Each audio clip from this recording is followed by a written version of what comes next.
Bronx Country Athletics are kicking into high gear for their WAC conference play. So, Joseph, what's going on with Bronx sports? Well, I'll tell you, Sergio. We have a doubleheader here tomorrow as our women's volleyball team will be hosting Grand Canyon University at noon at the UTPA Fieldhouse. Later on in the evening, women's soccer will be playing against New Mexico State at 7 p.m. at the Edinburgh Baseball Stadium. Doors open at 6 p.m. Students can always get in for free at the games when you show your student ID at the front door. Now, here's a little preview where you can see this upcoming volleyball season. Social media has become a big part of our lives. What social medias are you committed to, Joseph? Well, the usual Facebook, Instagram, and Twitter, of course. This week's Man on the Street focuses on just that. Here is Daniel Morales with this week's edition of Man on the Street.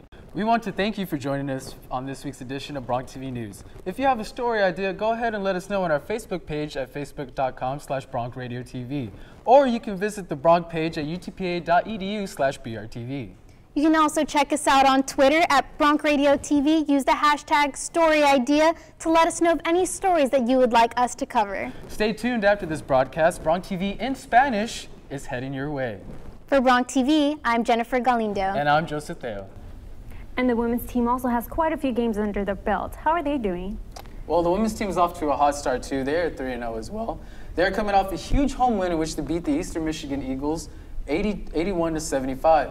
Shante Goff, a premier player for our team, led the team in scoring with 26 points, 2 steals, and a block.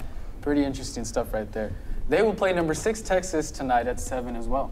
Wow, well, big game tonight, and I'm sure when you guys see this, we'll know the result. Good luck to the UTPA women's basketball team, and thank you, Joseph. All right, the second week of the NFL season kicked off with the Thursday night matchup between the Pittsburgh Steelers and the Ray Riceless Baltimore Ravens. After not allowing a single offensive touchdowns, the Ravens went on to win the game 26-6. In the Houston-Oakland matchup, the Texans' J.J. Watt, believe it or not, scored his first offensive touchdown when Ryan Fitzpatrick threw him a goal line touchdown to start the game. The Texans dominated Oakland 30-14. The Texans, along with the Bills, Cardinals, and Bengals, are atop of the league with their impressive 2-0 starts. Other scores from around the league: New England capitalized off 4 interceptions to defeat the Vikings 30-27. Ted Ginn Jr.'s punt return helped the Cardinals soar past New York 25-14. Captain Kirk Cousins and company stomped on Jacksonville 41-10. Cincinnati stole one from Atlanta as the Bengals defeated the Falcons 24-10. And the Dallas Cowboys came away with their first victory this past weekend as they beat Tennessee 26-10. For Bronx Radio Sports, I'm Joseph Tello.